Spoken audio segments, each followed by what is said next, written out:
I wish good things to you who's watching this. I am Alexey, and this is day 4 of round 5 of the 2025 Carcassonne Champions League. We have one more match left for today, and unlike the previous match that we witnessed a few hours ago, this one doesn't have much at stake. So some fun, light-hearted evening blitz is to be expected. Earlier today, Portgard of Vietnam defeated Yuhai Hanemi of Taiwan in Group G, leaving Ervin G of Romania no mathematical chances for qualification. The table has not yet been updated, but even if Ervin G wins today, Portgard is going to have the better tiebreaker. So the match between the Romanian master and the Brazilian expert Warta, which is about to begin in like 1 minute, or maybe it has already started. Let's see. No, it is going to start very, very soon, in 1 minute. So both players are a little bit late. The match is expected to only determine the final standings of the tournament and determine prestige. So Warta would be motivated to get himself a first win in 6 matches. Whereas Ervin, if he were to win, he will be the player with the best tournament record out of those 24 players who are going to be eliminated after these preliminary rounds. In fact, if Ervin wins today, he's going to be the only player with 3 match wins to not qualify for the playoffs. Moreover, in some groups, even 2 matches are enough to qualify. In any case, I have no doubt that the players are going to do their best, but I'm a bit concerned that they have not started yet, even though both players are online, and I definitely did not mess up the time zones, okay? Yes, today is February 8th, I'm pretty sure about that, and now it says 1900 UTC, I'm pretty sure about that as well. Hi Andres, hi Wise Maze. Yes, true. So tomorrow, Lux could still theoretically win against Kraukle of Lithuania in Group A, making them either the first or the second player with 3 wins to not qualify for the playoffs. But beyond that, we're not going to have any more situations like this. Alright, finally the match has started, or at least the table has been created, indicating that both players are in fact here. And Ervin has joined. Hi Elias, I see already rooting for Brazil. Do let me know who others are rooting for. Are there any Romanian fans here?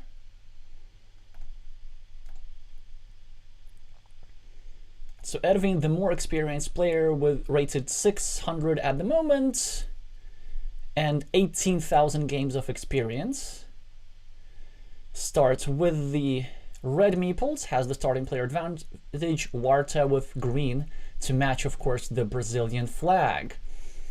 Red is starting with some juicy city tiles, 2 shielded tiles to start new city, and Warta gets a city tile of his own, starts a city on the right, tries to block Ervin. Ervin does not meeple the road, decides to simply create a platform to obstruct green city. Green, now with a wonderful tile that has 2 interesting uses for him.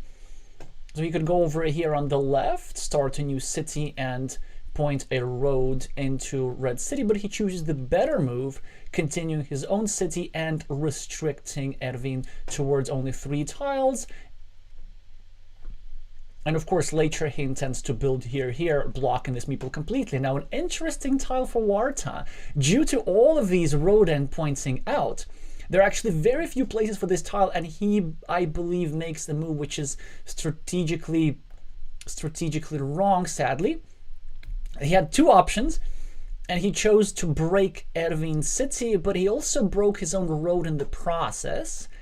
Whereas he could have just break Ervin's city without breaking his own road, and that was the move which is preferable, but he's still doing just fine, scoring 6 points for the city, 2 points for the road, and then maybe trying to do something with that city later. Splitter tile for Warta. Ervin starting a new city on the right. Not a great place for that tile, actually. So regardless of how you place it, you are going to give a city cap back. And probably a move like this is in order, just pointing downwards and allowing your opponent to score 4 easy points. But let's see if he tries something riskier. No, he goes for a normal move. A bit of a trade-off, so he places his own city cap in a spot where it can be restricted, but he also restricts the other city cap in the process. Now, a lot of big tiles are drawn with not many options to place them, so Warta tries to make it harder for Erwin to finish his city. Erwin with the first monastery of the game for 5 points, supporting his city. Excellent placement. Lucio with a straight line. Looking probably to start a 3-point road. That's the highest scoring opportunity for him. Or maybe he's going to choose to go here. Try to create a blocking platform to fully block Erwin's meeple. Ideally, I guess you want to do it with a different kind of tile, but it's a trade-off, right? So the earlier you do it, the less the chance that your opponent is simply going to draw a starting tile that fits into the square. But if you wait for a tile which gives you a higher blocking probability, such as this one, then you are more likely to succeed if your opponent does not draw the starting tile long enough. But a great tile for Warta now nonetheless. Erwin, first of all, forgoes 3 points for a road just to get himself this indirect defense, which doesn't even guarantee nothing. Still 8 curved go over here and a couple of daggers for a total of 10 blocking tiles. Actually, road monasteries also work, so that's 12 blocking tiles available. Many, many more saving tiles, of course, for Erwin. In addition to the 3 tiles available for him to get his meeple back immediately, Erwin can also get a curve to point downwards. He can get one of the 2 T crossroads, so a lot of tension around this square. But now a tricky decision for green here. Does he go here, prolong his road, try to build a 6-pointer, but help Erwin's city with the risk that Erwin will be able to cover it up? No, he decides to do something completely different. That's actually very, very interesting. So he starts a new city of his own, a new road of his own rather, and obstruct the square a little bit more. And his intention is to maybe get one of the 3 tiles that fit into the square and get his road meeple back, and then later reinvade Erwin's city, because the city is going to be big enough that it can't be completed in a short time. Warta keeps blocking and blocking and blocking. There are only 2 tiles that fit into this square. Erwin builds up his monasteries. Warta with a splitter tile looking to score somewhere, but where? I guess you could go here and score 4 points, but this would also be helping Erwin's monasteries. He does this nonetheless, simply to prevent Erwin from doing so. 12-0 on the scoreboard for the Brazilian. Erwin with another monastery and keeps stacking and stacking and stacking. Now a great advantage for the Romanian. Despite the scoreboard deficit, despite his meeple likely getting blocked, I still am loving Red's position there, just because these monasteries are scoring so much. But Warta plays correctly. While his opponent is building monasteries, he takes the stronghold on the field. This farmer is already worth 9 points and will be worth many, many more, with a lot of potential for development. Also noted that one of the 3 starting tiles that fit for this square for Erwin's city has been drawn. Lucio with a straight line.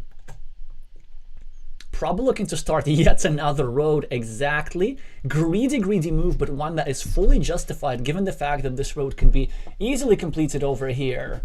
Like this, with 2 tiles. He doesn't even need a road end. And now probably we're going to see a self-block from green. But it's an interesting situation. No, he decides to delay it at his peril. And Erwin successfully defends his city. But I'm loving this move here. It expands the field, it helps him with the road. Erwin, of course, defends, and now upon the completion of the city, he will not only score 8 points for the city and get a meeple back, but he will also get a 4-point road, rather.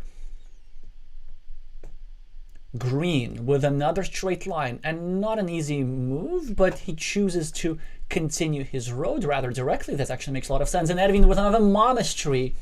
Something that maybe Warta could have prevented, by the way, but Very difficult now for the Brazilian. He's now trying to block more and more meeples, but you can't win the game by blocking. You have to score as well, although this is really strong. A curvy tile for Warta. Great tile. He can complete multiple roads. This one, or this one, or this one. He needs it in many places. He definitely needs to use it for scoring. He can't afford to block right now. This city he will need to try and invade later. Hi Glovier. Hi Nepamai.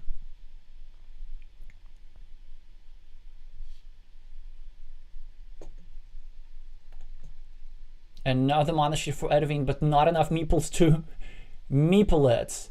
And Warta with a really nice move.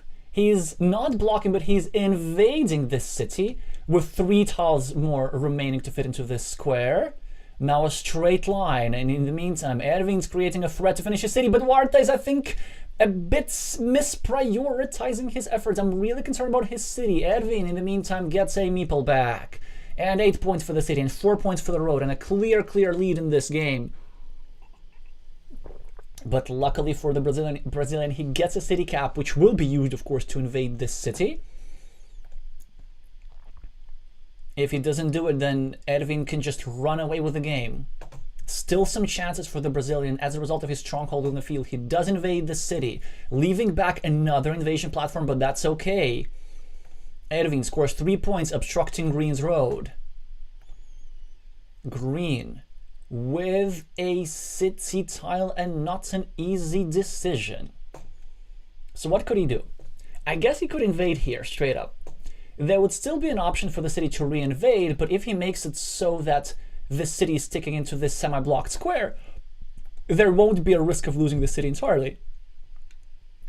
He could play a more volatile move. He could actually invade, but leave the city facing downwards, allowing 2 connection platforms and just hoping that he himself gets the first tile to invade. At his deficit, which is way beyond the 5 points on the scoreboard.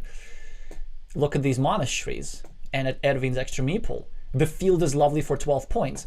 And this is why he goes for the more volatile move. Of course, he will be immediately punished as Erwin tries to invade himself. But Warta with an opportunity to re-invade with his last meeple, of course. But you gotta do it, man. He may also want to go and try block here, but there's still plenty big tiles available to invade. So you really want to just play it safe, wait to see another day, and then get your meeple back with a curve here, or with a triple city here.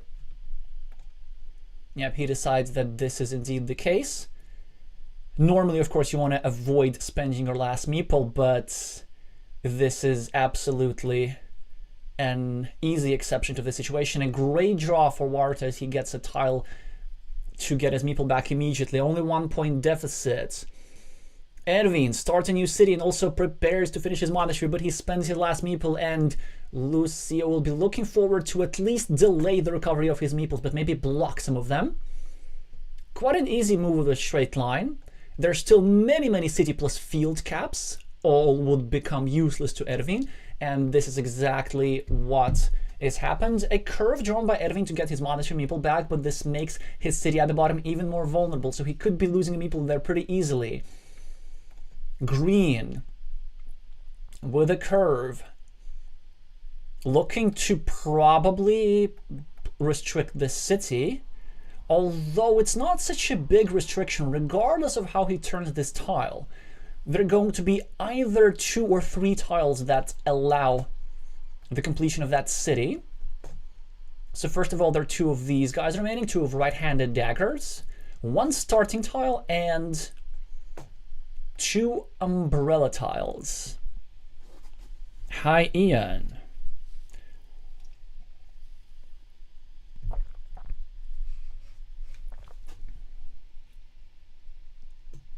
Great points, Elias, in the chat, that Erwin already needs a dagger over here. And he sort of kind of defends. Warta, though, gets a great tile to get his meeple back, but I wonder if the Brazilian's going to get tempted to go here and instead fully block Red's meeples.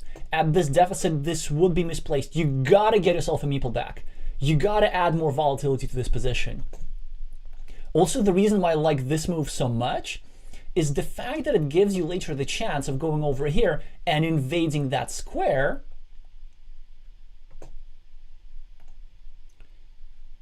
And overrunning the city. Edwin with a scoring tile gets 2 points for a road. A bit of an imprecise placement of the city cap, but that's okay. And Warta now with a blocking tile, but do even go there. He decides to play it safe and block the square. This also not only blocks the square, but blocks a potential 6-point city. Edwin, restrict Warta's meeple. There's now only one tile remaining that fits into this square, but I wonder if the Brazilian even needs this. And now is the moment of truth. Do we just calmly take 4 points, also create another field to work with, potentially for 9 or even 12 points, and this is what he does? Or the other option was to just go for the 50-50 chance of winning over that city, given the fact that there's still one triple city tile available. Edwin gets 3 quick points for a road. Lucio with another city cap and the same decision. Again, do we go here? Do we score? Or do we just go for it? He simply keeps scoring. But now if Edwin drops a curve, he's going to occupy that field. Can he occupy? No, he cannot. Well, he can, but it's not easy. So he gets the last tile. The last umbrella tile. So now this meeple is dead. But it's not a great tile for farming because it, of course, takes these 9 points. But it spends his last meeple, and the Brazilian can easily go over here and reinvade. Either through a dagger or simply through a curve here. 1, 2, 3, 1, 2, 3, 4, 5, 6, 7. 2 curves still available. I'm pretty sure that green's going to find these move. If anything, that's farming is Brazilian's strong side. Edwin, though, with a great move to finish some shared cities, get some meeples back, but now Warta has a chance to get himself a majority in this ruin, and there are actually not many Dorito tiles available. In fact, if only green goes over here, then Edwin's going to have just 1 tile in the entire deck to get himself the second meeple into the city and reclaim the majority. Note that there's still 1 more dagger available for green to connect to the uppermost field like this.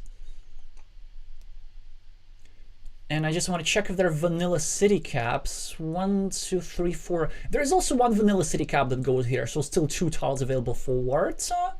And he does correctly calculate that it's worth to connect to the city. Edwin now dropping a bit of a weird farmer. So it, of course, it scores 3 points and sets up even more points. But then it's sort of trying to maybe reinvade this main field back, but how does he do it? Actually, I think it's kind of smart. Yeah, so of course Warta's got to invade. He's got to take the points. There's no tile that fits into this square, but there's a tile that fits into this. And this square now, Edwin gets a dagger that gets him a meeple back. Whoops, I forgot about the monastery. Never mind. So Edwin does not get that one.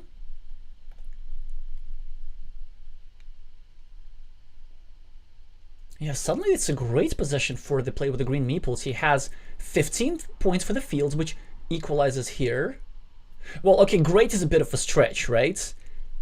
I think he needs to Edwin not invade the city in order to win. So what can he do? He can just go here for 5 points, but then that's risky because Edwin can invade the main field through back-to-back curves. But if he doesn't do anything here, then Edwin can invade the uppermost field with back-to-back curves. 1, 2, 3, 1, 2, 3, 4, 5, 6, 7, 2 curves still available. So I wonder if we go here, which is a counterintuitive move, but I think it is actually correct. It sort of looks as if you're bringing the red meeple closer to the field, but in fact there isn't really a tile that goes here, so Warta goes for a 4-point monastery, and Edwin successfully connects. So what does Lucio do here?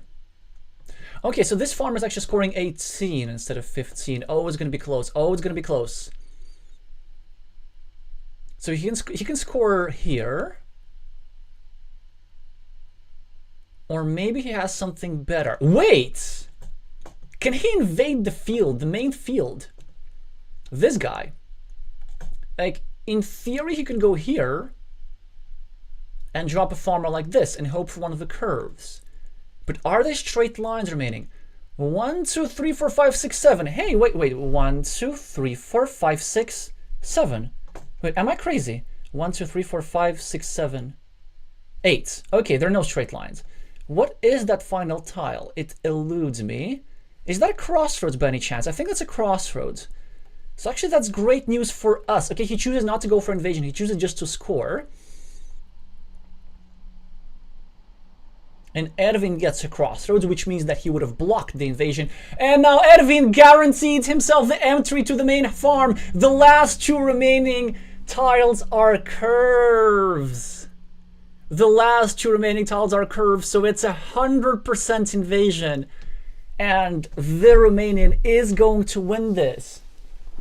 So actually, this move must have been an oversight. Because from the Brazilians' perspective, these were the 3 remaining tiles. And a combo of any 2 of those tiles actually gave Erwin a chance to invade. So what did Warta had to do? Actually, I think he just needed to go here and take 1 point for a city and cover up that invasion square. But no, that wasn't possible either, because with this draw, Erwin could have gone over here and dropped a farmer like this. There was no way to prevent what he did. So maybe the best thing that Warta could have done is instead started a counter invasion over here with the idea that, okay, Erwin connects to this field, we connect to this field. But the problem with that idea is that they are 15 points in this farm and they are 18 points in this farm. So we are bound to lose no matter what. Now, sadly, Lucio misses 1 point. Instead of going for a 4-point road, he goes for a 3-point road here. This, of course, will have no bearing on the game, as this wonderful find by the Romanian master will guarantee him equality on the main field that Lucio worked so hard for. Yeah, field geometry is tricky sometimes.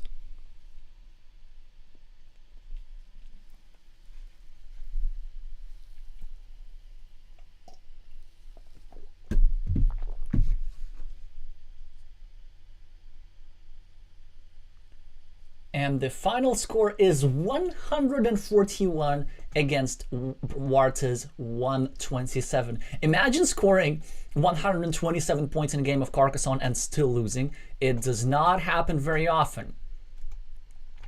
So Erwin will be in fact ahead, but I don't think there was a chance for Warta to win, because let's think about this. So in the last exchange, Green got 1 and 3, so he got 4, right? And Erwin got 18 by connecting to the farm. So that was a 14-point loss.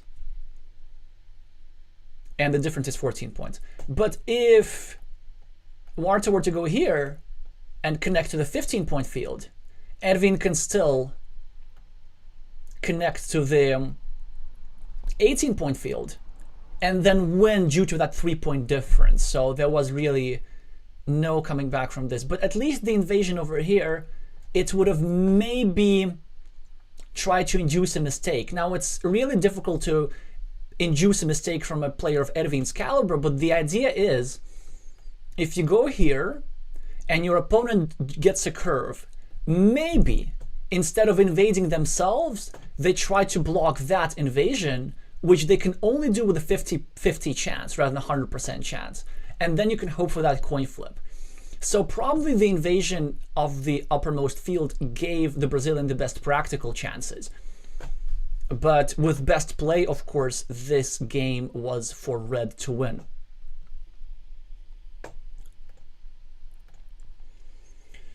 So the score is 1-0 for the Romanian, but now Warta is going to be the starting player, and he's starting pretty well by getting himself quick 8 points on the scoreboard. Erwin chooses not to continue his city. I'm going to just say mistakenly. appears to be a bit of a wasted tile. It gives back a monastery spot. It gives back this scoring opportunity, which I guess is mostly bait. It's not really the best city to start, but hey, a free tile is a free tile, the Brazilian is saying. Erwin, in the meantime, scoring 2 points. Warta is probably looking to get himself a meeple back soon enough, but instead he chooses to invade Erwin's road, sacrifices 2 points, but it makes all the sense in the world. Now, of course, Erwin continues his city and sets up a square to block the road invasion. Straight line for red. Note that the players have changed colors, so Warta is now red, Erwin's now green, which makes no sense because there's no red in the Brazilian flag, there's no green in the remaining flag. It is confusing at the very least. Erwin with a crossroad that's actually an incredibly annoying tile to deal with if you're Warta, not only because you don't get to connect to Green's road, but also because this square is now super sensitive. It's very easy to restrict towards a 50-50, and the Brazilian does not see any threat. Tries to invade the city at the bottom. He gets his own city almost broken, and he kind of needs to decide whether he wants to defend that city, and this is what he's going for, or whether he wants to defend his road. He chooses to defend his city. So far, he avoids the worst case scenario. Erwin just keeps making those vulnerable squares, but this city is still absolutely completable. Red with a monastery, looking to take one of those spots. This spot is the high variance spot with another monastery nearby. This spot is the lower variance spot, controlling a potential 4-point road and controlling a road of his opponent. As the play with the red meeples, despite some tensions here, I still like my position. I'm 6 points ahead. I'm probably going to recover one of these 2 meeples eventually. So I want to go for the lower variance approach. Let's see what the Brazilian decides.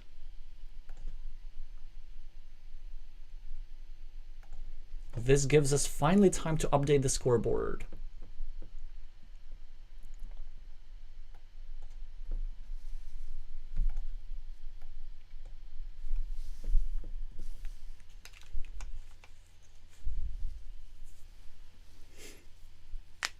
And he goes for the lower variance spot, scoring 5 points.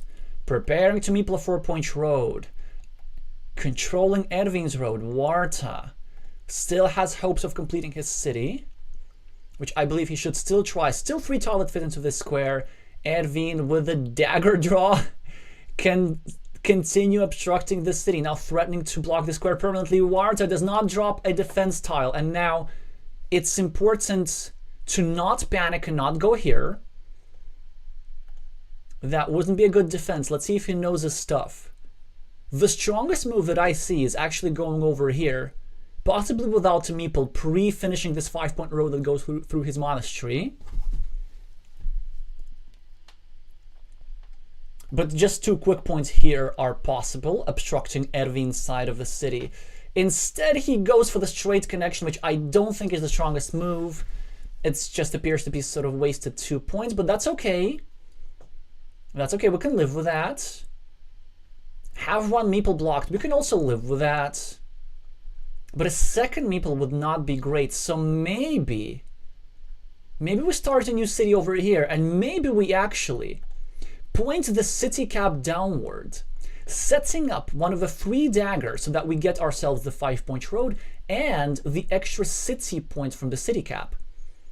Note that actually there are more daggers available than curves, because 7 curves already on the board, so there are only 2 simple curves remaining, but there are 3 daggers, and he does not count. Oh, the pain, the pain. So he sort of saves his meeple, but for a much worse scenario and worse probabilities as well. This is one of those cases where normally this is the intuitive move to make, because there's so many curves in the deck. There's 9 of those, but 7 of them already on the board. And this could be game decisive, because not only is he statistically less likely to finish his road, 75% and an 88% chance is a big difference. If he gets his tile, he's more likely to wait longer for it. And if he gets his tile, he's going to score fewer points for it. Then if he were to occupy the shielded tile of the city, he would have a greater threat of completing it. Very interesting move. Very volatile move from the Brazilian. I guess he just wants to create some sort of imbalance in the position, but Ervin's the one that's going to take advantage of it. He's now trying to use his meeple majority to invade. I think a bit of a panic move from the Brazilian. We're definitely seeing some nerves here in a position which was actually really good for Red. I think Red must be misevaluating his position, thinking that he's further behind than he actually is. Red's position was perfectly fine. Monastery, scoreboard lead, all great stuff. He now indirectly continues his city. Ervin is now looking to finish his city, catch up on the scoreboard, get a meeple back.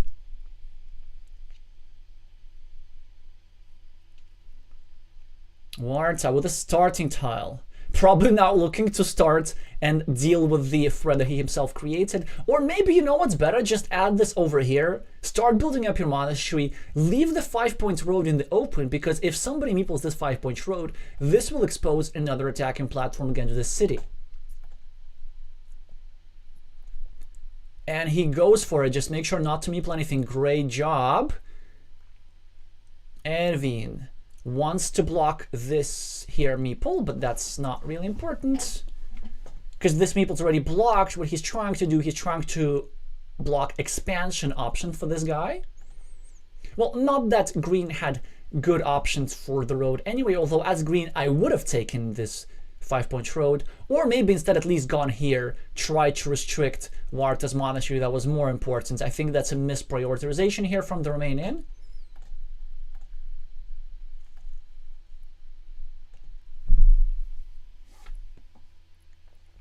So what is Red gonna do? He's getting some difficult tiles to play. He chooses to continue his monastery whilst also indirectly continuing Ervin's road. Ervin continues his road. Okay, now Warta probably looking to make a natural move, like maybe going over here, creating an obstruction or some harassment against that square.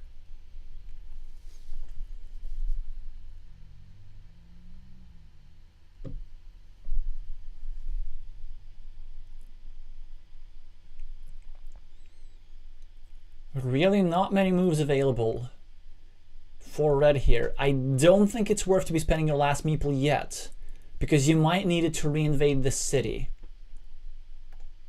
And there's still 2 curves available to get this meeple back, and crossroad to get this meeple back, and many tiles to get this meeple back, including 2 daggers.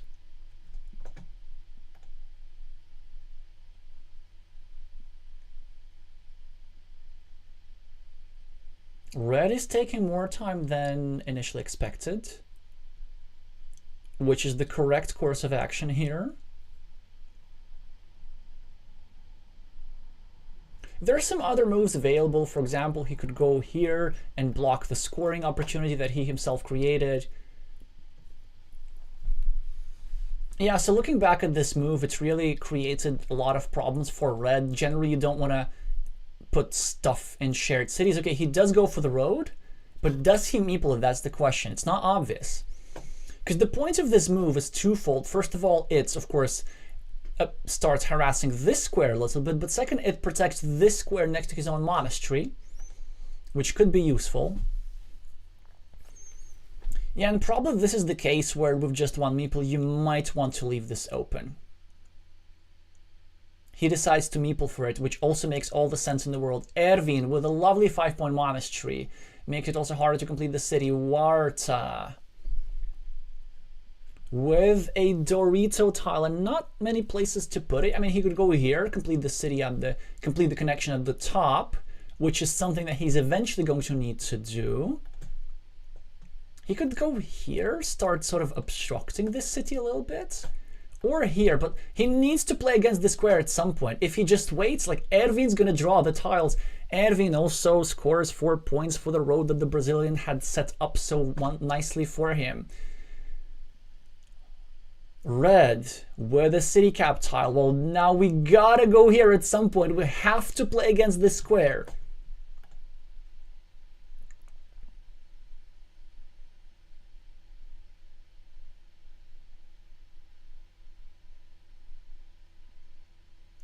Otherwise, we're staying without meeples for way too long.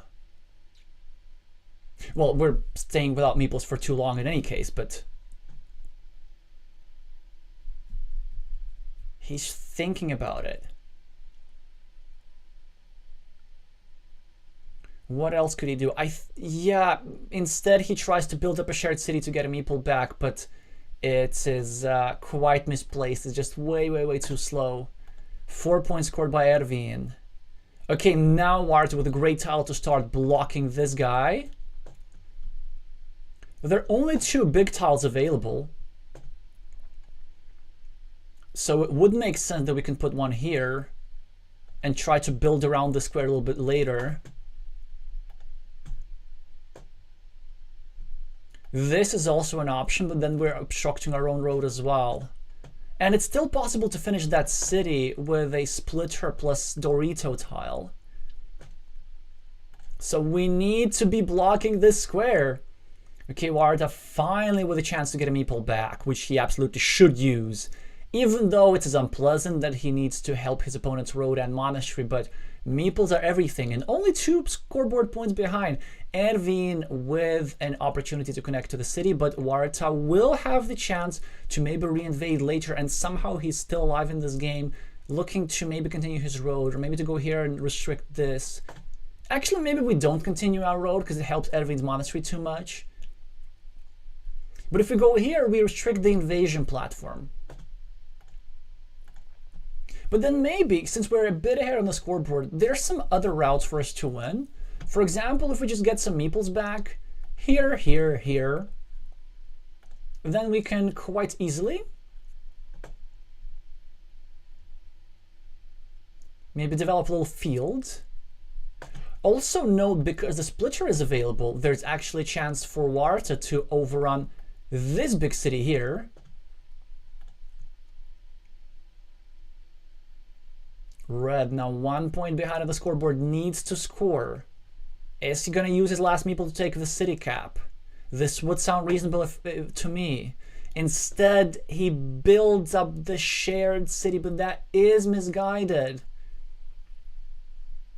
as he's the one who's now behind and needs to keep more volatility on the board. Well, surely a scoring move will now be in order. With 1 meeple, these sort of city caps are gold, and he renews his lead on the scoreboard. Erwin with another scoring tile, but he continues his city, which is a bit strange to me. I don't like this move by Erwin one bit. I think he thinks that he can win with just the ruin, but even now the Brazilian has sufficient number of ways to create threats. All he needs to do is get some meeples back, which is still doable. Kind of a bit unfortunate for red to not been able to draw Rodan for a long time. I think, if I'm not mistaken, green drew 3 Rodens in a row. These curves are also eluding the Brazilian. Also, this city cap is very difficult to play. I wonder if he's going to start risking maybe going over here for the field, hoping to get a meeple back from one of these guys on the next turn, and then gets a city cap and score more points for the field. This wouldn't be the craziest move, actually. This, of course, would be spending his last meeple again, but then some value. Oh, this is actually a brilliant move. This is absolutely lovely. This is incredibly smart. So he's dropping his city cap in what is likely to be eventually his field. Erwin scoring here. Now maybe somebody's going to go here, and this city could also become part of this field. And the point of that move is that when red gets a curve, he can drop a farmer. That's very smart. But it is green who gets the city caps. And monastery tile, normally lovely if you have more meeples, but you don't. So he simply discards it. Erwin with a Dorito tile continues his city. A splitter for Warta, which I think, I have a feeling he wants to use it here. But I really don't like that idea. Yes, he's going to get a meeple back, but Erwin, of course, is going to get yet another meeple back, and he's just going to abuse Warta. He's just going to be the first one to drop a farmer. Just watch. Told you. Here comes a farmer from Erwin. And now Warta draws a curve. Okay, not a curve yet. This is actually great, because we want to start occupying fields. We might want to go here, preparing the equalization of a field. We might want to go here with a similar idea. Or we might to go over here. He chooses to take the 6-point field with the chances to enter the main one. Erwin's going to take this little 6-pointer. No, he will not. And now, Lucio with the Road Monastery and a chance to get a meeple back. At this point, we probably just use the Road Monastery as a road end. Oh, that's actually kind of fun. So look at what he's doing. He wants to invade the big ruin, kind of figuring that's going to be hard to win without it. Erwin now decides to get a meeple back for everybody.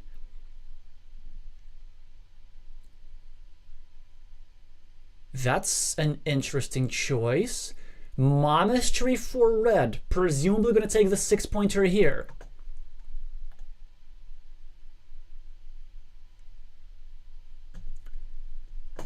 Or take the monastery, but I really like the idea of taking out the field option.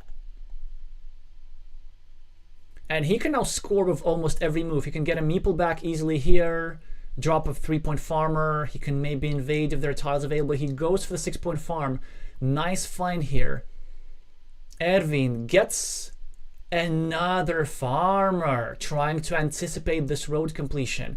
Warta now with a chance to invade, but are there even invasion tiles possible? 1, 2, 3, 4, 5. No field Doritos. 1, 2. Okay, there's a road Dorito available, so it might be not the worst idea to just gamble it all, go for the 50-50, invade the ruin, which is already worth 15 points. And he goes for it. Will he be successful? Erwin gets a curve, gets himself a monastery meeple back, and scores for the monastery. Warta with the invasion tile, he's going to succeed. Please don't make another move. Please don't have any ideas.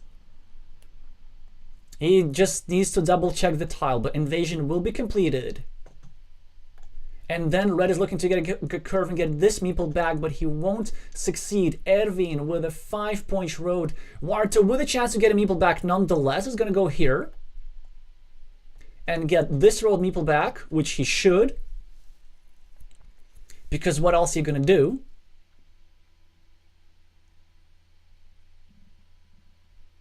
And after that, he's going to meeple something on his last turn. Now, this clearly will not be sufficient to win, but it's going to make the game reasonably close. Erwin gets a lovely, lovely scoring tile, and he's looking to probably get 7 points in one of his fields, actually. Yeah, 8 points over here. 4 for the city, 1 for the road, 3 for the farm. And now a tile with which the Brazilian can barely score anything at all. So that was a huge coin flip. So let's think about it. So Erwin scored 8. And the best that Warta can do now is score 3. Yep. But if the tiles were reversed, then Erwin would score 3. And Lucio would be able to snatch this 5-point road. So that is a 7-point swing. So if the tiles were reversed, then the red would have gotten 7 extra points compared to what happened in the game.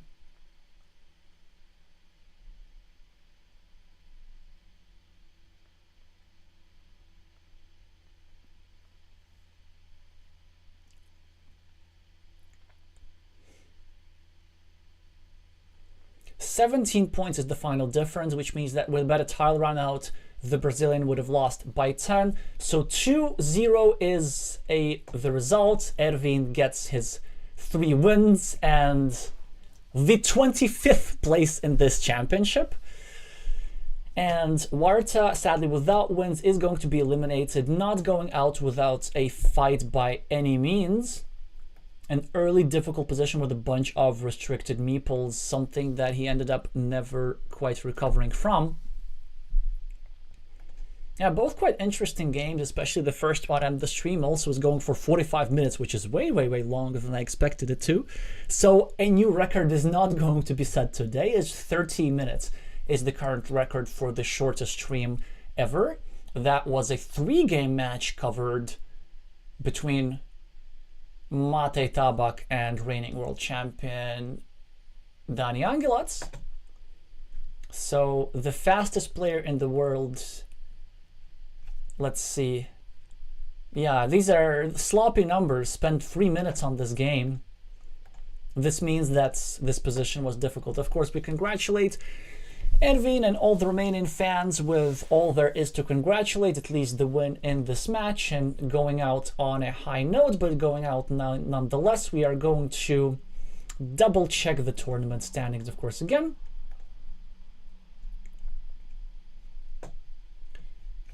So Group G, now updated standings are going to be Warta still at 0 and the following tiebreaker. Juhai Hanemi 1-4, and that is the tiebreaker. Erwin G with 3 wins, and you can see the tiebreaker on the screen. Portgard with 3 wins, but a better tiebreaker, which makes them qualify for the playoffs. So that's the final tournament situation, and now that I look at it, I think that I need to try and work on my handwriting, but it is what it is at the moment.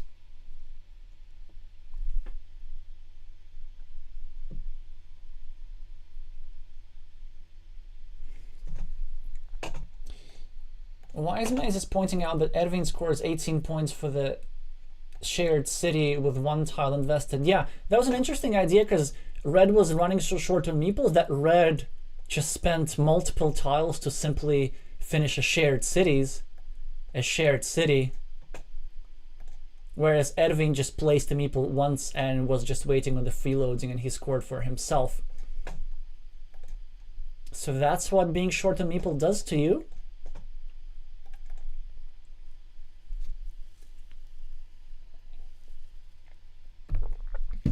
In any case, did I update the scoreboard? Yes, I did, somehow, surprisingly. The only thing that's left to just discuss plans for tomorrow. There are going to be some matches streamed. Now, I know that more matches have been scheduled. This one seems to be a bit too late for me. There are 3 matches tomorrow, all at the same time, 20 UTC. I have one which would be my preference to follow, but on the community tab of this YouTube channel, you can go and vote in the poll to see which of these 3 matches you prefer. Either the battle for first place in Group B, or Bogdan's quest to secure a playoff spot in Group B, or neither of these things and just a battle for prestige between Lithuania and France. And then, of course, tomorrow, if there are more matches scheduled during the day, I'm not going to stream those because I, and I assume some of my viewers, will be playing in the Mind Sports Olympiad Azul tournament that starts at 10 a.m. UTC. If I get to the playoffs, then I am planning to make some recap videos. If I don't get to the playoffs, then I'm going to stream the playoffs. So there's going to be some Azul related content coming up shortly. Or relatively shortly, we'll see. So that is the plan. Make sure to meeple the like button for the algorithm and subscribe in case you're here for the first time. Thank you all so much for watching, and I'm gonna see you soon.